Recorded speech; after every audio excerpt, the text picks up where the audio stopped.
Yon mga boss, mga paps, yan. So meron dumayo sa atin na Samurai 155. So taga Bulacan lang din to. So itong motor ni sir ay bata pa yan. Pero medyo matigas yung kanyang knuckle bearing. So walang problema sa knuckle bearing yan. Ano lang talaga, mahigpit. So luluwagan ko lang yan.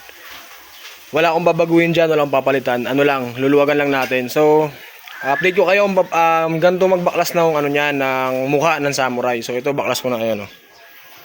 Hawak, paps. So pag magbabaklas kayo ng mukha ng Samurai, wag niyo na itong tatanggalin, itong gilid. Luwagan nyo lang to, yung mga tornilyo dyan, tsaka dito, yung mga clip, tsaka tornilyo, tsaka to. Para ma-access nyo to, mabukan nyo lang yan. Kasi pag binaklas nyo pa to, mas mahirap ibalik, matrabaho yan. So pag knuckle bearing, mukha lang ang tatanggalin, itong palikpik, wag na. Tanggalin nyo lang yung mga clip dyan, yan, may mga clip yan. Ayan, so ayan yung mga tornilyo nya, ayan.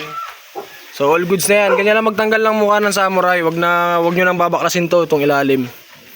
Kasi nabubukan naman yan eh. Gumamit kayo ng ganito para hindi kayo mahirapan. This is the secret. Alright na yan. Yan si Paps. Paps.